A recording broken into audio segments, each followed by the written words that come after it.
दोस्तों, आप सभी का मेरे YouTube चैनल पर हार्दिक स्वागत है। आज हम कर रहे हैं एग्जामपुर टीम द्वारा बनाया गया 32,679 यूपी पुलिस भर्ती के लिए मॉक टेस्ट 2 का सॉल्यूशन। चलो शुरू करते हैं। प्रश्न नंबर 1, अंगिका किस राज्य की बोली है? अंगिका जो है वो बिहार राज्य की बोली है। विकल्प डी से उत्तर होगा। अब प्रश्न नंबर 2, जिस उच्चारण में हवा नाक से भी निकलती है उन्हें कहते हैं, उन्हें अनुनासिक स्वर कहते हैं। विकल्प बी से उत्तर होगा। अब प्रश्न नंबर 3, काठ की हांडी बार बार नहीं चढ़ती का अर्थ है? काठ की हांडी बार बार नहीं चढ़ती का अर्थ है छल कपट का व्यवहार हमेशा नहीं चलता। विकल्प ए सही उत्तर होगा। अब प्रश्न नंबर 4, निम्नलिखित में से कौन सा शब्द तत्सम है? तो यहाँ पर गृहिणी शब्द है वो तत्सम शब्द है। विकल्प बी सही उत्तर होगा। अब प्रश्न नंबर 5, निम्नलिखित में संदेह अर्थक वाक्य कौन सा है? तो संदेह अर्थ वाला जो वाक्य है वो आज शाम को शायद वर्षा होगी। विकल्प डी से उत्तर होगा। अब प्रश्न नंबर 6, निम्नलिखित में से पर्यायवाची समूह का कौन सा युग्म सही नहीं है? तो पर्यायवाची समूह जो सा ठीक नहीं है यहाँ पर सरस्वती और वागीश है, क्योंकि सरस्वती का जो पर्यायवाची शब्द है वो बगीचा होता है। अब प्रश्न नंबर 7, दिए गए शब्द का विलोम चुने। उत्तीर्ण का विलोम शब्द होगा अनुत्तीर्ण। विकल्प से उत्तर है। अब प्रश्न नंबर 8, निम्न में से स्थानवाचक अव्यय शब्द है? तो स्थानवाचक अव्यय जो है वो इधर उधर है। विकल्प डी से उत्तर होगा।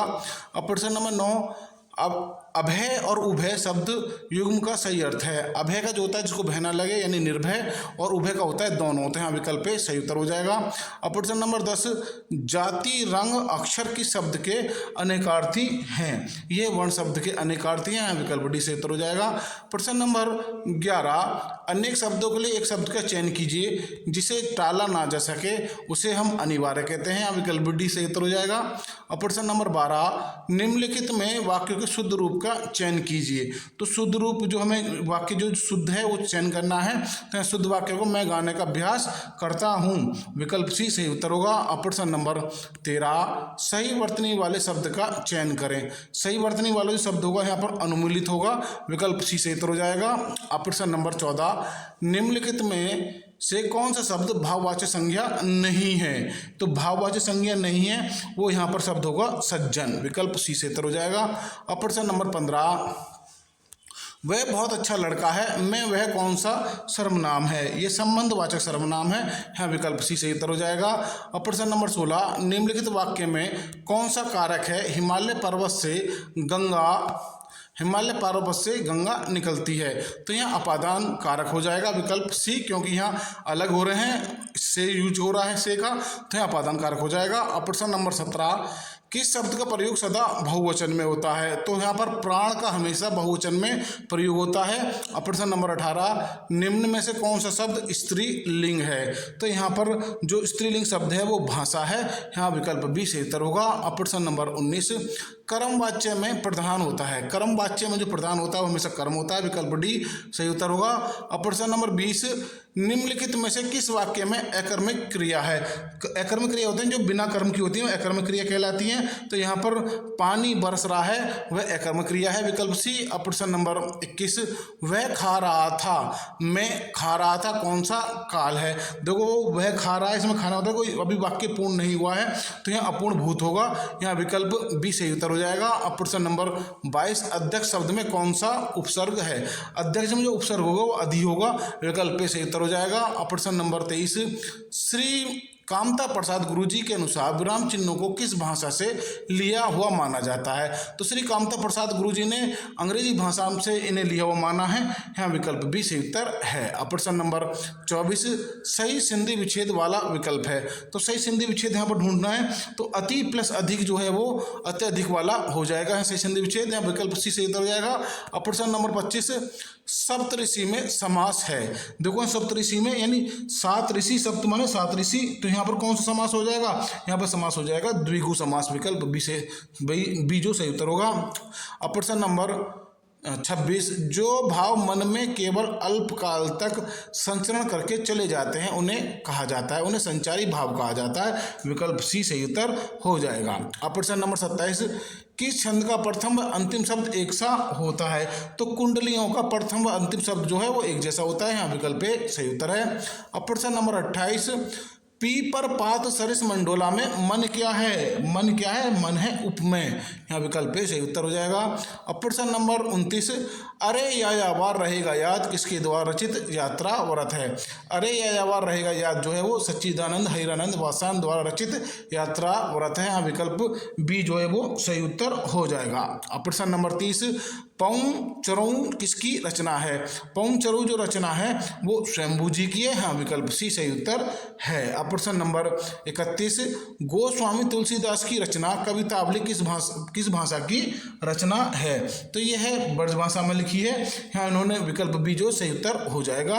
अब प्रश्न नंबर 32, साहित्यिक अपभ्रंश को पुरानी हिंदी किसने कहा था? तो साहित्यिक अपभ्रंश को पुरानी हिंदी जो कहा था वो रामचंद्र शुक्ल जी ने कहा था। यहाँ विकल्प ए सही उत्तर हो जाएगा। अब देखो गद्यांश आ गया है, गद्यांश मैंने पढ़ लिया है। आप वीडियो पॉज करके इस गद्यांश को पढ़ सकते हैं और उसको पढ़ने के बाद में प्रश्नों के उत्तर देने होते हैं। अब हम सीधे प्रश्नों की तरफ बढ़ रहे हैं। प्रश्न नंबर 33, शिक्षा और आधुनिकीकरण का संबंध कैसा बताया गया है? तो यह शिक्षा और आधुनिकीकरण का संबंध जो बताया गया है वो पूरक बताया गया है। यहाँ विकल्प बी सही उत्तर है। अब प्रश्न नंबर 34, आधुनिक तकनीक ने शिक्षा को किस प्रकार प्रभावित किया है? तो ये जो प्रभावित किया है, इन्होंने शिक्षा को सुलभ और प्रभावी बना दिया है। तो यहाँ पर विकल्प जो सी सही उत्तर हो जाएगा।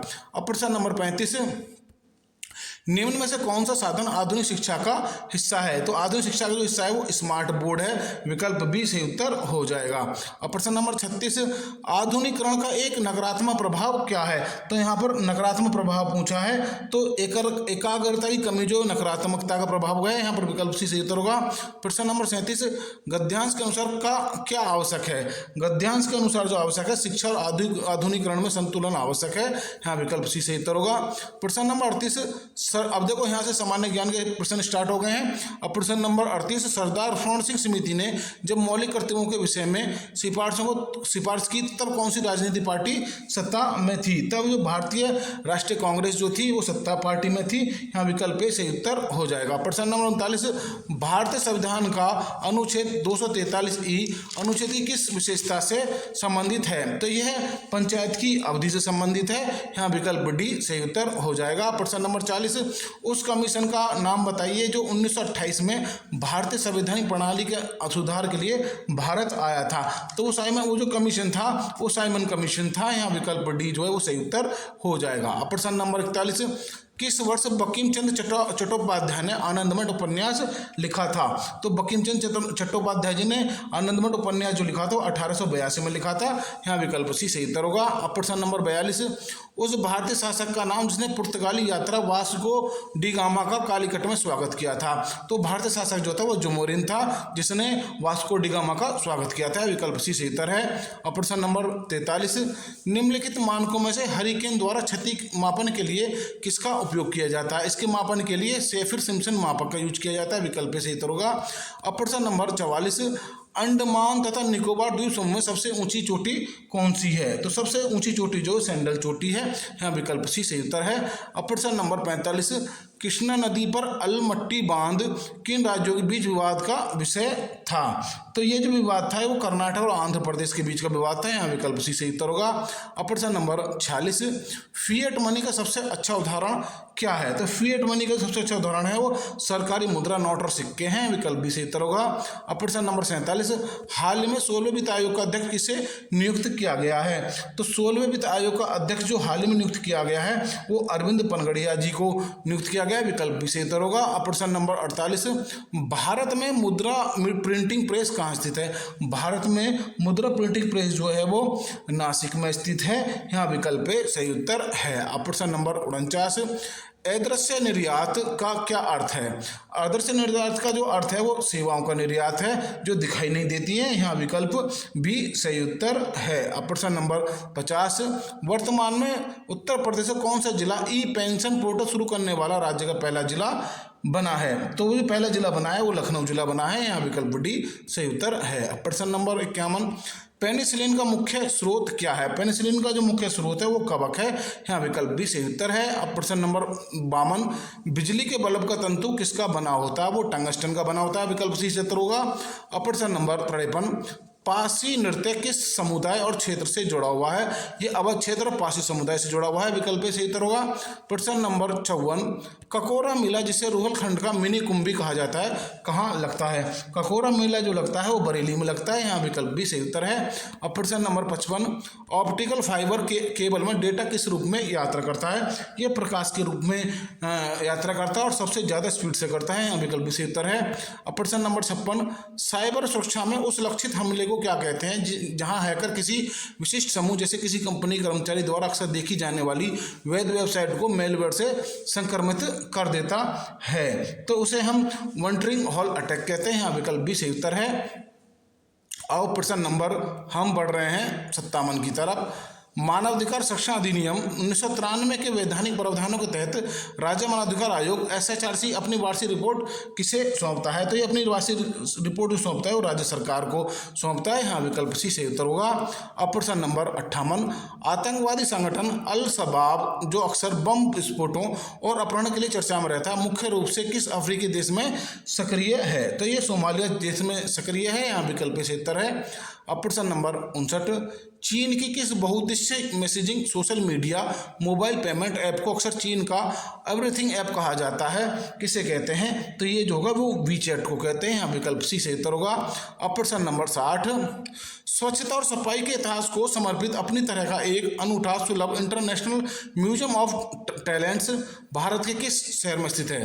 तो सुलभ इंटरनेशनल म्यूजियम ऑफ टॉयलेट्स जो स्थित है वो नई दिल्ली में स्थित है, यहाँ विकल्प भी सही उत्तर है। अब प्रश्न नंबर 61, पर्यटन के लिए प्रसिद्ध दक्षिण पूर्व एशियाई देश वियतनाम की आधिकारिक मुद्रा निम्नलिखित में कौन सी है? तो वियतनाम की जो आधिकारिक मुद्रा है वो डोंग है, यहाँ विकल्प सही उत्तर है। अब प्रश्न नंबर 62, ऐतिहासिक वास्तुकला और शास्त्रीय संगीत के लिए विश्व भर में प्रसिद्ध यूरोपीय देश ऑस्ट्रिया की राजधानी क्या है? ऑस्ट्रिया की राजधानी वियना है, यहाँ विकल्प भी सही उत्तर है। अब प्रश्न नंबर 63, भारत में महान गणितज्ञ श्रीनिवास रामानुज की जयंती के उपलक्ष्य में राष्ट्रीय गणित दिवस प्रतिवर्ष कब मनाया जाता है? तो राष्ट्रीय गणित दिवस जो मनाया जाता है वो 22 दिसंबर को मनाया जाता है, यहाँ विकल्प भी सही उत्तर होगा। अब प्रश्न नंबर 64, भारत में बीमा क्षेत्र इंश्योरेंस सेक्टर को नियंत्रित और विकसित करने वाली वैधानिक संस्था IRDAI का पूर्ण रूप क्या है? तो इसका जो पूर्ण रूप है वो insurance regulatory and development authority of India है, यहाँ विकल्प भी सही उत्तर है। प्रश्न नंबर 65, पर्यावरण संरक्षण के लिए काम करने वाली दुनिया के सबसे बड़े गैर सरकारी संगठनों में से एक विश्व वन्यजीव कोष का मुख्यालय कहाँ स्थित है? विश्व वन्यजीव कोष का जो मुख्यालय स्थित है वो ग्लैंड स्विट्जरलैंड में स्थित है, यहाँ विकल्प भी सही उत्तर हो जाएगा। अब प्रश्न नंबर हम 66 की तरफ चल रहे हैं। प्रश्न नंबर 66, शास्त्रीय संगीत रंगमंच और दर्शक कला के क्षेत्र में उत्कृष्ट योगदान के लिए प्रसिद्ध कालिदास सम्मान किस राज्य सरकार द्वारा प्रदान किया जाता है? कालिदास सम्मान जो मध्य प्रदेश सरकार द्वारा प्रदान किया जाता है, यहाँ विकल्प भी सही उत्तर है। अब प्रश्न नंबर 67, 2011 की जनगणना के अनुसार उत्तर प्रदेश के बाद भारत का दूसरा सबसे अधिक जनसंख्या वाला राज्य कौन सा है? तो उत्तर प्रदेश के बाद में सबसे ज्यादा जनसंख्या वाला राज्य जो है वो महाराष्ट्र है, यहाँ विकल्प सी सही उत्तर है। अब प्रश्न नंबर 68, 1980 के दशक में उत्तर भारत के चिपको आंदोलन से प्रेरित होकर दक्षिण भारत कर्नाटक में वनों की कटाई रोकने के लिए कौन सा प्रसिद्ध पर्यावरण आंदोलन शुरू किया गया था? तो ये जो आंदोलन था वो अप्पिको आंदोलन था, यहाँ विकल्प भी सही उत्तर है। अब प्रश्न नंबर 69, अंतर्राष्ट्रीय स्तर पर फुटबॉल खेल का संचालन और विनियमन करने वाली सर्वोच्च विश्व शासी निकाय फीफा का मुख्यालय कहाँ स्थित है? फीफा का जो मुख्यालय स्थित है वो ज्यूरिख स्विट्जरलैंड में स्थित है, यहाँ विकल्प सी सही उत्तर होगा। अब प्रश्न नंबर 70, उत्तर प्रदेश में पुलिस की आपातकालीन सेवा UP 112 के अंतर्गत घटनास्थल पर सबसे पहले पहुंचने वाले पुलिस वाहनों को तकनीकी भाषा में क्या कहा जाता है? उन पुलिस वाहनों को जो सबसे पहले पहुंचते हैं उनको हम PRV कहते हैं, यहाँ विकल्प सही उत्तर है। अब प्रश्न नंबर 71, ब्रह्मांड विज्ञान पर आधारित प्रसिद्ध पुस्तक a brief history of time किसने लिखी है? A brief history of time जो लिखी है वो स्टीफन हॉकिंस ने लिखी है, यहाँ विकल्प D सही उत्तर है। अब प्रश्न नंबर 72, उत्तर प्रदेश के राजकीय प्रतीकों के अंतर्गत राज्य का राजकीय पशु किसे घोषित किया गया है? राज्य का राजकीय पुष्प जो घोषित किया गया है वो फिलास को किया गया है। यहाँ विकल्प बी सही उत्तर है। अब प्रश्न नंबर 73, किस महिला क्रिकेट को उनकी खेल उपलब्धियों के लिए डीएसपी के पद पर नियुक्त किया गया है? तो दीप्ति शर्मा को उनकी खेल उपलब्धि के लिए डीएसपी के पद पर नियुक्त किया गया है। यहाँ विकल्प डी सही उत्तर है। अब प्रश्न नंबर 74, अयोध्या में निर्मित भव्य राम मंदिर के मुख्य वास्तुकार कौन हैं? तो चंद्रकांत सोमपुरा जी जो हैं वो मुख्य वास्तुकार हैं। यहाँ विकल्प सी सही उत्तर है। अब अंतिम प्रश्न की ओर, कर्पूरी ठाकुर जी ने मरणोपरांत सर्वोच्च नागरिक सम्मान भारत रत्न से सम्मानित किया गया, किस राज्य के पूर्व मुख्यमंत्री थे? ये बिहार राज्य के पूर्व मुख्यमंत्री थे। यहाँ विकल्प सी सही उत्तर है। दोस्तों, इसी प्रकार की वीडियो पाने के लिए हमारे चैनल को सब्सक्राइब करें और हमारी इस वीडियो को लाइक करें। आपका सब्सक्राइब और लाइक हमें मोटिवेट करता है। Thank you so much. जय हिंद, जय भारत।